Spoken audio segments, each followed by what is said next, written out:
There were 3 mausoleums in the Soviet Union, housing 3 such important historical figures that after their death, it was decided not to bury, but to embalm them. The first one was built in Vinnytsia for the surgeon Pirogov. Within the second one in Moscow lays the leader of the revolution, Vladimir Lenin. But few know of the third one. Odessa Oblast is a small town in Kotovsk. Here, there is the crypt mausoleum holding the embalmed body of Komkor Kotovsky, legendary Red Commander of the Civil War. This mausoleum was built immediately after the mysterious murder of Komkor Kotovsky, and buried inside of it, along with the body, remains a hidden mystery of the death of a man more influential than Stalin.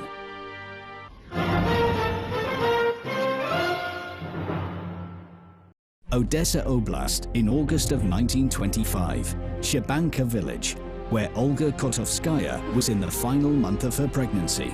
She suffered, often, from pain and insomnia. That long, hot night, she could not sleep as she waited for her husband Grigory to return.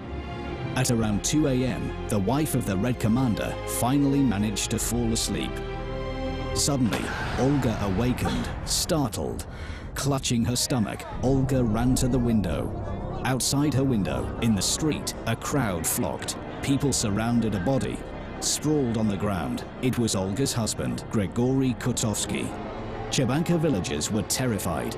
Who would dare to kill one of the most influential people of the Soviet Union? During his life, Komkor Kotovsky was dubbed the chieftain from hell. Although a thug and a murderer, as Russia's Red Commander, Stalin regarded him to be the bravest among the humble Soviet commanders and most humble amongst the brave. What was never mentioned in the Soviet propaganda was who Komkor Kotovsky truly was, and who, in fact, needed his death.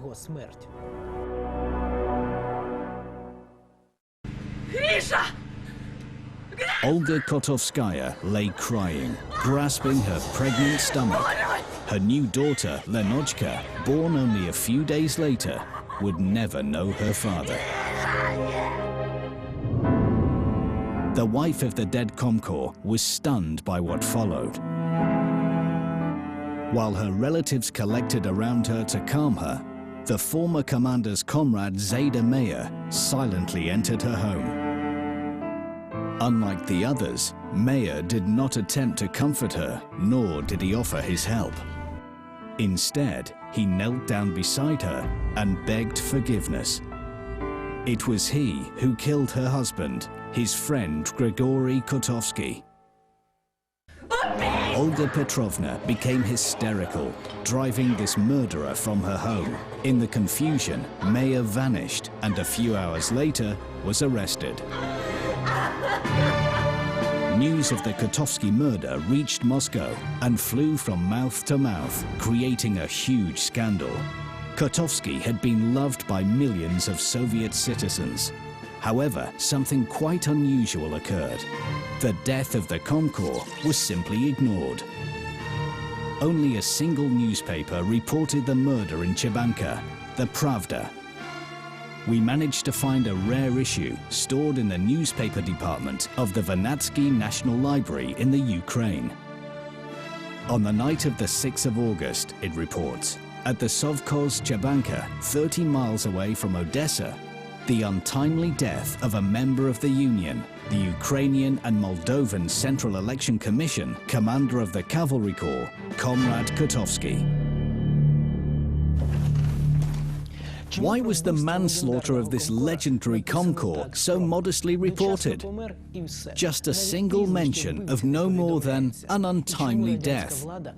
Even the murderer's name was not specified.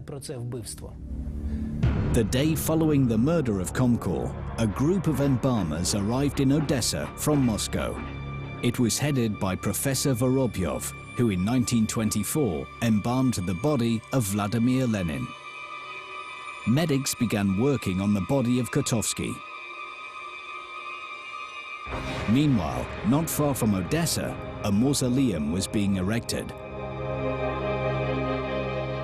In 1941, the mausoleum of Kotovsky was left to its fate. Unlike Lenin's mausoleum, this one was not removed from the town during the German offensive on Moscow. And the first thing the Nazis did on their arrival at Kotovsk was to destroy the Komkor mausoleum and dispose of Kotovsky's body. Coming up, whose way did this legendary Komkor stand in? Who gave the order that executed murderer Zayda Meyer?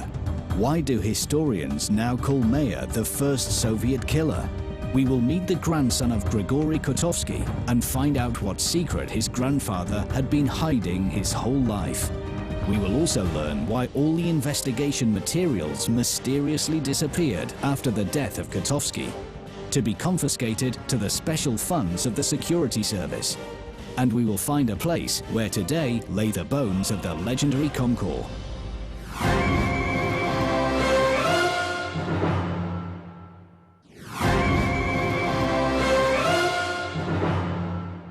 Chabanka village near Odessa.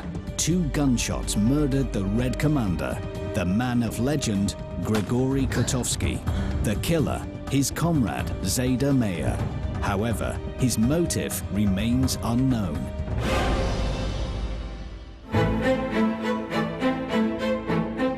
At first, Meyer insisted the murder of Kotovsky was no accident. Raging jealousy he claimed as his motive, because of an alleged affair between the Komkor and his wife. During an interrogation, she proceeded to deny her husband's allegation and testified that there had been no intimate relationship between the two. The most probable cause for his murder and the likely events of that fateful night were soon to be discovered. Yes, the fact was, he did slay Kotovsky. Nevertheless, this more likely happened because the Komkor stood in the way of Meyer's career. At that time, Meyer had been security chief at a sugar factory. During the trial, he admitted that he wanted to become the head of this factory. But Kotovsky did not want to promote him, and this resulted in the Komkor's slaughter. This became the story behind the murder. Why then, after such a deviant act, did the frightened murderer wind up on his knees begging for the forgiveness of Kotovsky's wife Olga? Nevertheless, the murder investigators accepted this motive as true. A swift trial followed, but the verdict shocked everyone. By law, Meyer should have been shot, with his family deported to Siberia. But the assassin of the great commander was not executed, simply sentenced to a 10-year imprisonment.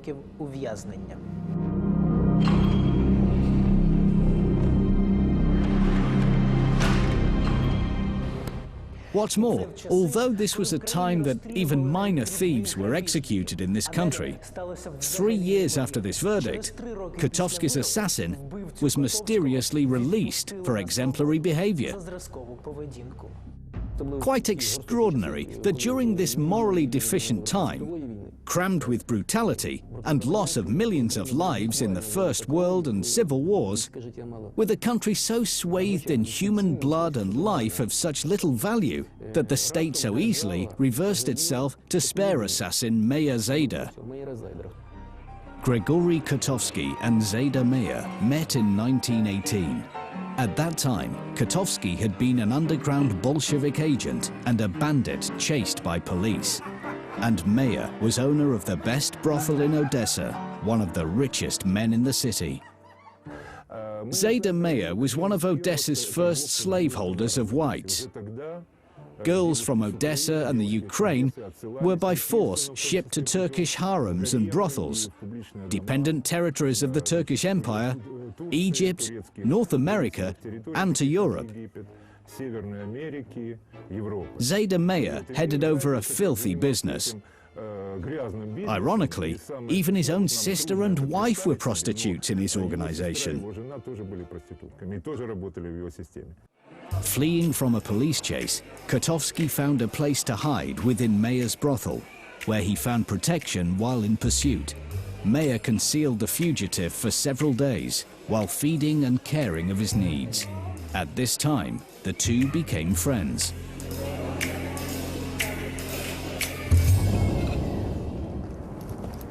Zayda Meyer lived in this house in 1918.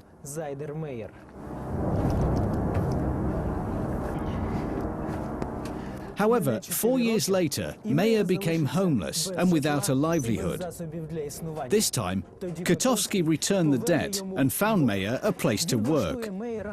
However, what ultimately made the former owner of the brothel betray his comrade to pull the trigger of a gun not once, but twice? Coming up, the true life story of bandit and Komkor Kotovsky. What linked Kotovsky with Meyer? Why would historians call the owner of the Odessa brothel the first killer of the Soviet Union? Also, an incredible find, Kotovsky's autobiography. In 1924, 1 year prior to his death, Grigory Kotovsky wrote a manuscript, his memoirs. However, his disclosed birth date had been falsified, along with 6 years of his life conveniently left out of the document. But why would Kotovsky need to deceive? Grigory Kotovsky claimed in his memoirs that his birth year was 1887 in the Moldovan town of Hincesti. But historians are certain that Kotovsky lied.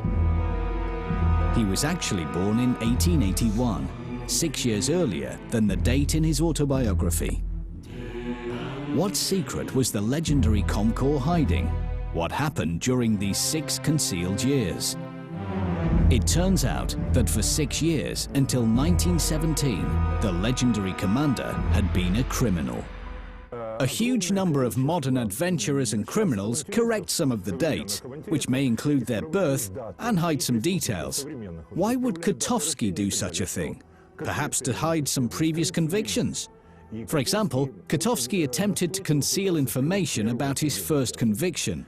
As for the more recent criminal convictions, he constructed a tale told to fellow Bolsheviks that he defended the poor and shared the spoils with the common folk of Bessarabia and the Kherson province. Here is the real story behind the life of the Red Komkor, later discovered through research. Kotovsky had been a descendant of Moldavia. In his early childhood, Grigory fell down some stairs, which may have contributed to his obtaining a stutter. This caused the boy to become reserved and rather shy, rarely communicating with his peers. He, however, adored reading and liked to dream. In his dreams, Kotovsky imagined himself the famous robber of Sherwood Forest, Robin Hood, or Pirate Blackbeard, sometimes Tarzan. To this unhealthy-spirited child, all of these heroic characters seemed to be attainable divinities. There were 5 children in the Kotovsky family, with Grigory the youngest and the most impressionable.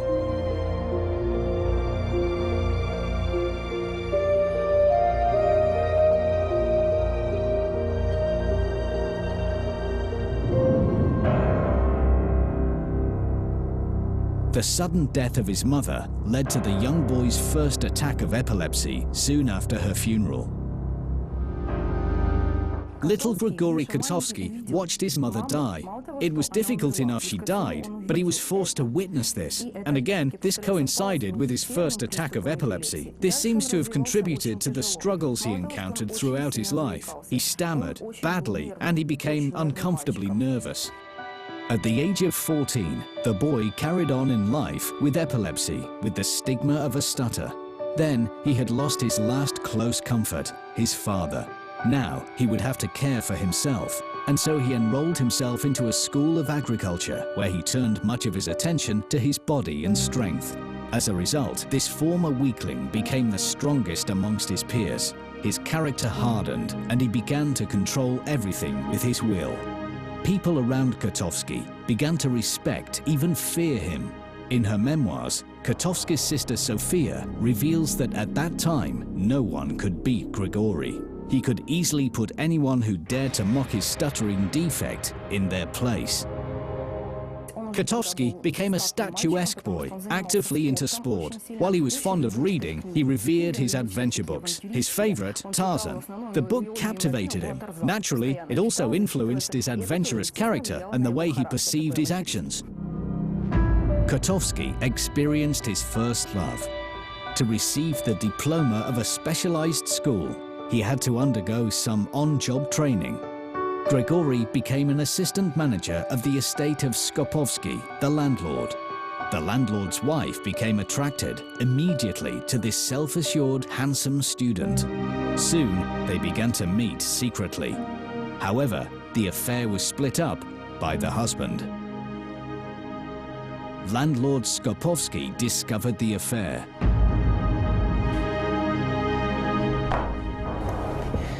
As Kotovsky recalled in his writings on discovery, Skopovsky raised his whip and struck him with all his might in the face.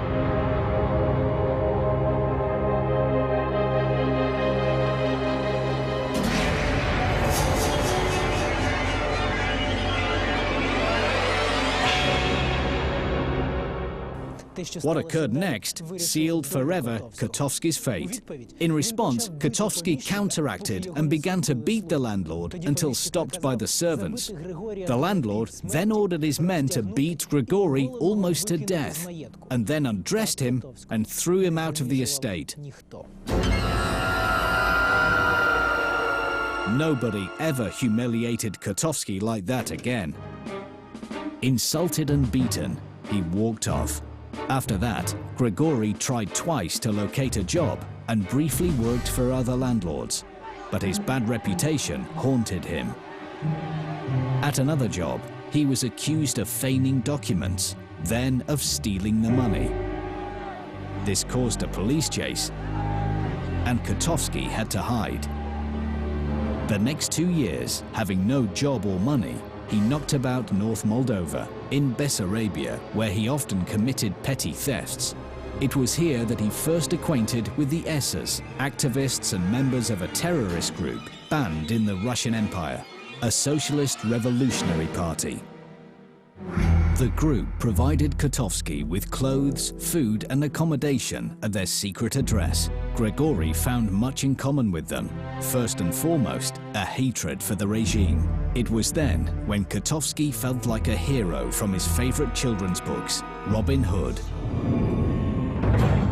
With his help, dozens of estates in Bessarabia were plundered. Robber Kotovsky became wanted as a dangerous criminal, a reward placed on his head. It took several months for the elusive Kotovsky to decide to secede from the SS to plunder landlords on his own. Kotovsky found himself 20 reliable men, former peasants, prisoners, workers, even circus actors. Landlords feared and hated Kotovsky, and his plundering attacks became legendary. One of Odessa's landlords boasted he was not afraid of Kotovsky because he built an alarm button connected to the police station onto the floor of his cabinet. When Kotovsky learned about this self-assured landlord, he effortlessly broke into his estate. Instead of commanding the man to raise his hands in the air, Kotovsky, with a smile, told the frightened landlord to raise his feet. "Feet on the table! I said now!"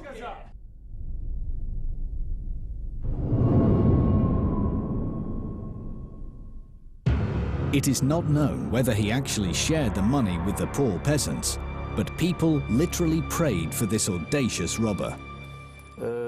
Kotovsky constantly stated he was Robin Hood, that he robbed from the rich and gave to the poor. But this was not entirely true, because he and his closest friends accumulated a large quantity of loot. After several years of pillaging and collecting, Kotovsky became rich. He dined at the best restaurants, appeared in public, and no longer talked about his political preferences. But his former friends, the SS, saw through him. To avenge him, they informed the police of his secret address, where the bandit leader hid. Kotovsky was later arrested. At the trial, he proudly christened himself Robin Hood and claimed his actions to be dictated by his honorable sense of justice. The judges, however, were not amused, and he was sentenced to 12 years of hard labor. Chisinau prison. From the earliest days of his imprisonment, Kotovsky devised an escape plan. After his big trial, he became popular as a convict. Women often came to visit him in prison. These women were romantic fans, swayed by this famous noble bandit and his tales. He was aware of his charisma, his pizzazz. He realized just how handsome he was. He became a woman's man. In his lifetime, he had a number of passions: books, sports, horses, and of course, women. As a matter of fact, women would save the romantic bandit several times. One particularly fanatical female visitor helped Kotovsky implement his plan of escape by sneaking in a pack of cigarettes laced with opium, a lady's gun, a file baked in bread, and a thin silk cord. Everything Kotovsky needed to escape. So one night, Kotovsky gave the cigarettes to the guards. Once they were out of commission, he then soared through iron bars and made his daring escape. This, however, was just the start of his prison saga. Kotovsky lasted a mere few days outside of the prison walls before he was once again arrested. Brought this time to Nikolaev, a strict security prison, and from there he was transported to the east of Russia.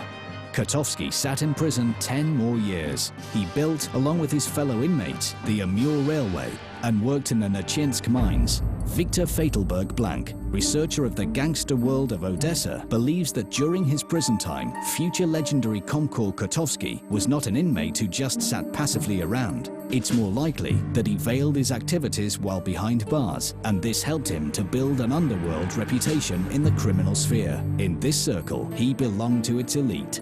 Not only did criminals become aware of it, but also the police. This is a description of Kotovsky, which followed him during his transportation. Height, 174 centimeters, strong constitution, staggers while walking, round head, brown eyes, stammers. Kotovsky had tattooed eyelids, and that indicated he belonged to the highest hierarchy of the gangster world.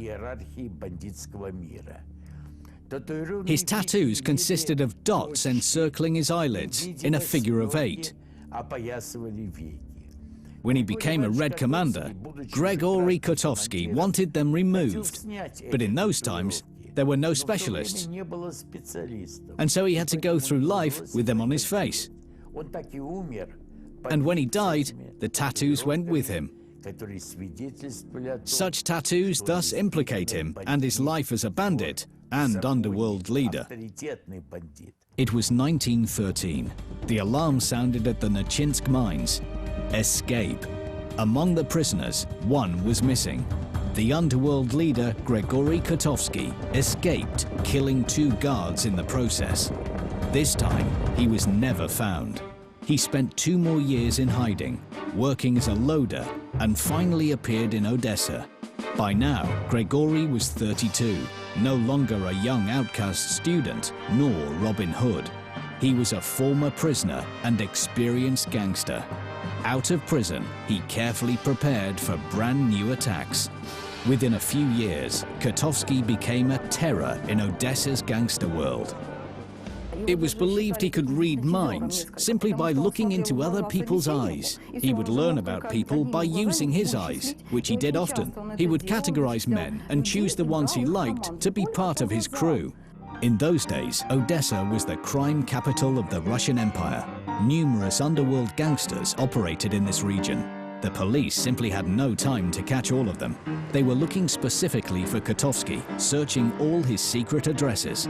But Kotovsky lived out in the open at the best hotel of Odessa, Bessarabia. Before each raid, Grigory carefully disguised himself. Every time he went out, it was in a new image. Kotovsky was renowned throughout Odessa, an extremely famous figure. Newspapers through the years 1915 through 1917 were loaded with his pictures.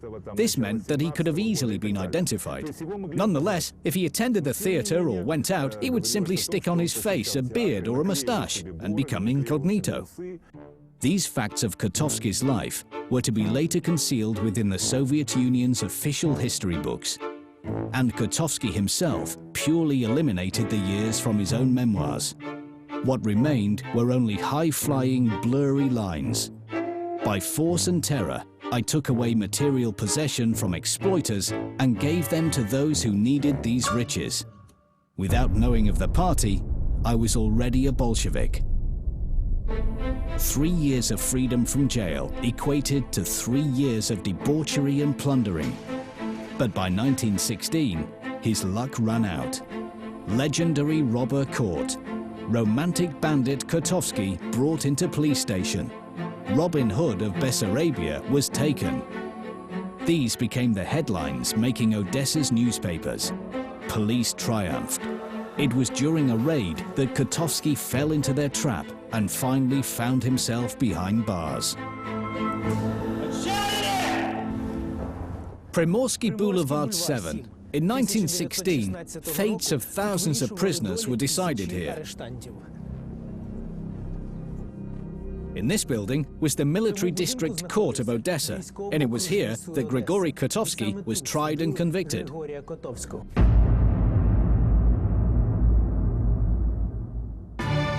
1916. The Russian Empire was engaged in the First World War, lasting 2 years. The country was in a state of martial law. All death sentences were to be approved by the commander of the Western Front, General Brusilov. As Kotovsky awaited his execution, he wrote a petition for clemency. But rather than addressing his petition to the general, he sent it to the general's wife, Brusilova. She read a letter overflowing with repentance and written as if a dramatic work, and felt remorse for the handsome bandit. A few weeks later, General Brusilov replaced Kotovsky's death penalty with life imprisonment. 1917. Revolution. The provisional government leads the country out of war, with political prisoners released. However, convicted of robbery, former condemned Kotovsky does not receive this amnesty. The civil war bursts out and the front is destroyed. Ruin and famine spreads across the country. Suddenly, from the prison cell, criminal, bandit and recidivist Kotovsky requests that he be sent out to the front. He wishes to atone for his past with his own blood. This is incredible, but a man with this heinous past, once convicted to die, is released. Kotovsky passed the cavalry regiment military training in one crash course and went on to war as a private. In a few years, he became a commander, then joined the Bolsheviks. This is where his talents became fully appreciated. Here, his own brigade took under command, and with a mission to destroy the remnants of the UNR army and Denikin's forces. He immediately introduced his new brigade to iron discipline. Horses must be of the same color. Soldiers must wear clean and expensive uniforms. Men must do morning exercises, then douse themselves with cold water. Kotovsky's orders were not open for discussion. Desertion, rape or murder of peasants were punishable by execution. 1918. Odessa's rule is in constant change. The city becomes white, then red, and then independent. But despite everything, Kotovsky remains in Odessa. Sometimes he has to hide from his pursuers. It is during this time a certain man visits the best brothel in the city.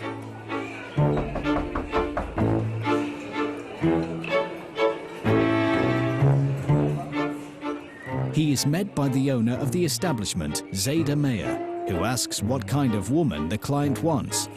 This visitor answers that he is not interested in a prostitute, but in need of a key to the attic. Meyer, recognizing Kotovsky, hands him the key. The brigade commander spends a few days in hiding within this attic, and before he departs the establishment, he informs Meyer that he is indebted to him. 1920, Kotovsky is the best commander of the Red Army. On his chest are decorations of 3 orders of the Red Banner and the honorable revolutionary weapon, the sword. These are the highest awards in the Red Army. They were received for the destruction of the army's remnants in the Ukrainian National Republic, for the liberation of Tiraspol, for the suppression of the peasant uprising in Tambov province, and for the termination of the army of Ataman Tutunik. Coming up, historians are certain Stalin himself is involved in the murder of Kotovsky. We will visit Kotovsk, find the tomb of the commander, and learn why Grigory Kotovsky was slayed.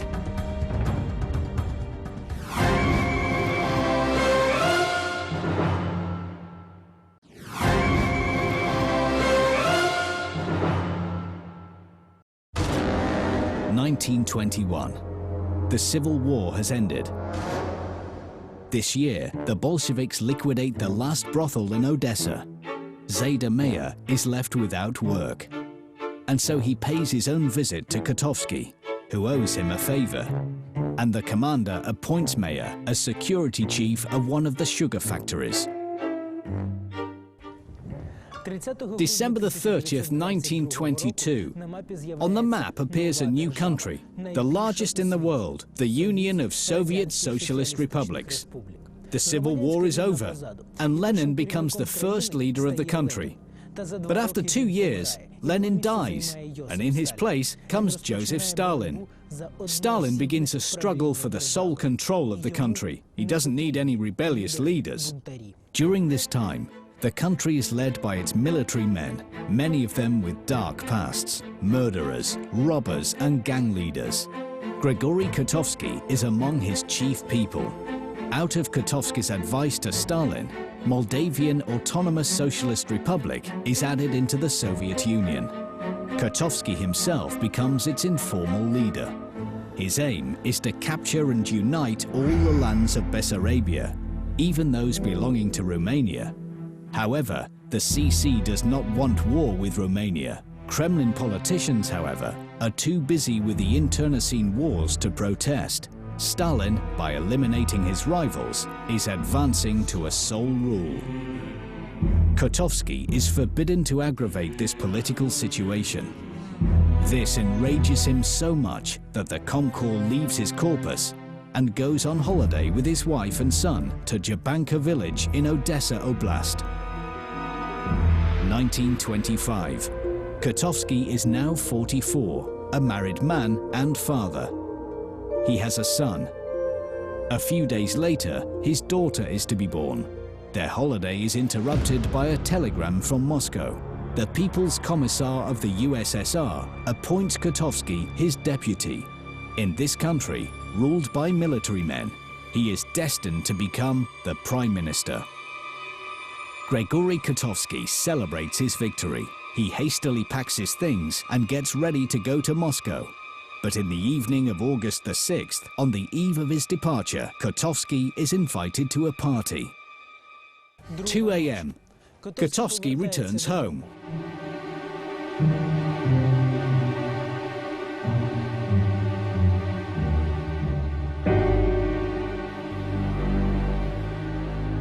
He turns into his yard. In just a few steps, he will be at home.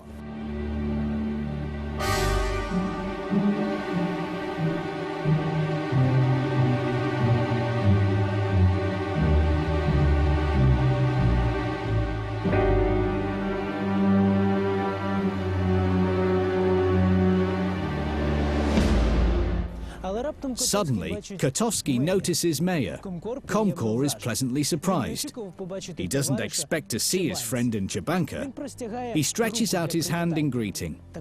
Meyer also stretches out his hand, but with a revolver in it. Turning away and clenching his teeth, Meyer pulls the trigger. Kotovsky falls to the ground, but he was still alive. Then Meyer takes a second shot. This shot is fatal.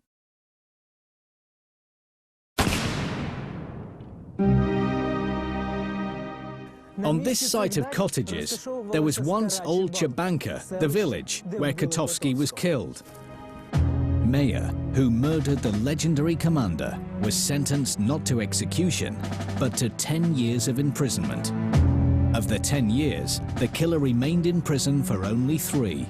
He was released for exemplary behavior. But Meyer didn't enjoy his freedom for long. Men of Kotovsky awarded him with a death sentence.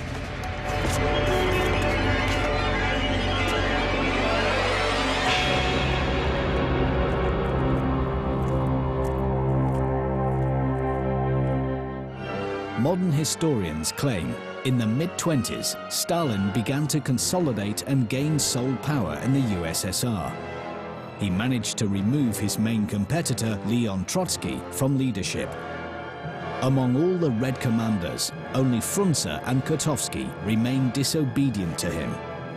It was Grigory Kotovsky who Stalin feared the most. He knew he was a cruel and influential man, subversively supported by the army, and this meant he needed to get rid of his opponent. Kotovsky was an extremely devious person, difficult for the authorities to control, and he was connected to the criminal world, where he maintained strong ties. This man was connected to business. What's more, this man was attempting to make himself a leader of the Moldavian Autonomous Republic. More than likely, he would become leader of all Bessarabia as well. Stalin himself would not be able to accuse Kotovsky of treason to execute him. The soldiers trusted their commander way too much. Thus, a move like this would likely have caused a military coup. But by hiring an assassin, he could get the job done cleanly. What's more, this had to be a person from the commander's surroundings. Otherwise, it would not be possible to reach him. Therefore, Stalin hired Zayda Meyer. However, how he convinced this poor former owner of a brothel to commit this heinous crime is still a great mystery. Historians remain certain that this was the first contract murder in the Soviet Union, and Meyer was the first Soviet killer, and the client was Stalin personally.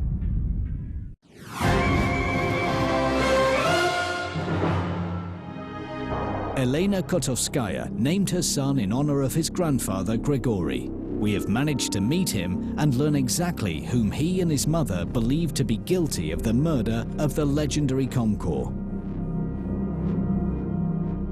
I believe it was actually Stalin, because he wiped out so much of the Soviet army and intelligentsia. Despite the fact that he was a shrewd man, he'd done many horrible things while he was in power. He was a terrible dictator, and Stalin could not tolerate competition. We know Frunze died on the operating table. He wasn't through, he was killed. There are also rumors that suggest it was on the orders of Stalin. A number of other prominent public figures were killed too. The grandson of the Komkor has said that immediately after the murder of Kotovsky, all of the remaining investigation materials were then transported to Moscow. I know that Stalin came into power very shrewdly, and he managed to push aside all other major public figures to come to power. Apparently, he was a cardinal. He already had some kind of power even back then. He assumed that if Grigory was replaced by Frunze, he could be dangerous. And so Frunze was killed. We head now to Buzula, a small town in the Odessa Oblast. This is where Grigory Kotovsky was buried. Now, the town of Buzula no longer exists. 73 years ago, it was renamed Kotovsk, a town in Odessa Oblast. It was here, where before 1941, that a mausoleum held the remains of Kotovsky.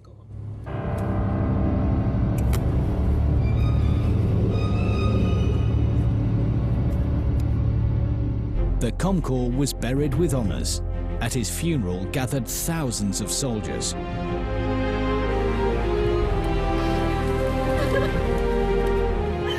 His wife stood near the coffin. She was about to give birth.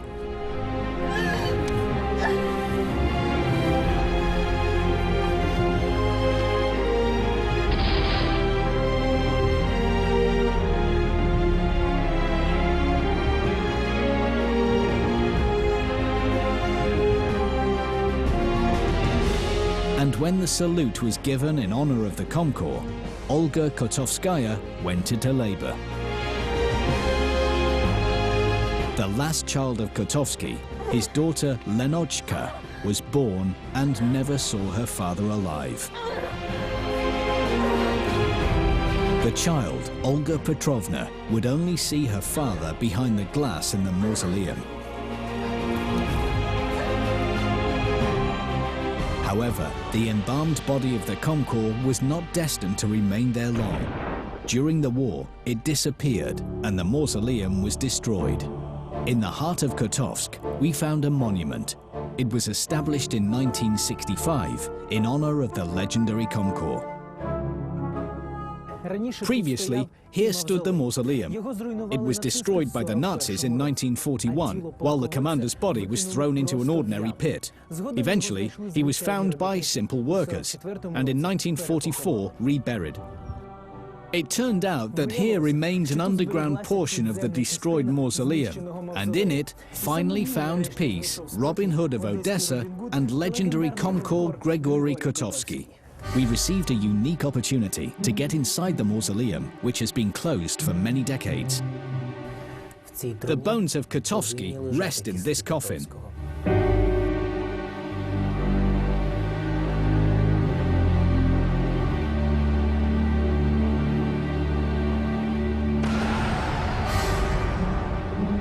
Today, Kotovsky's grave is a zinc coffin and a dirty blanket which covers the coffin.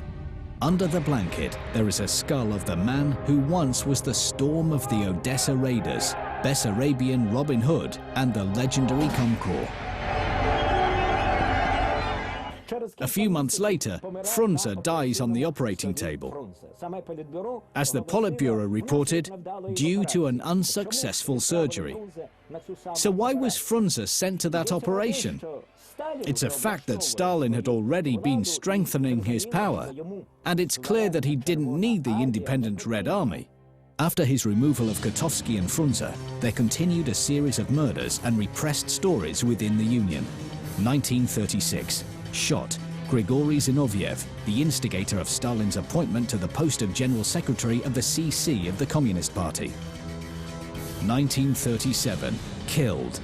Marshal of the Red Army, Mikhail Tukhachevsky, and a member of the Politburo, Grigory Ordzhonikidze.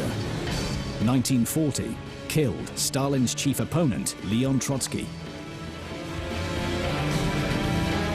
In total, before the Second World War in the Soviet Army, 500 commanders of the highest rank were eliminated.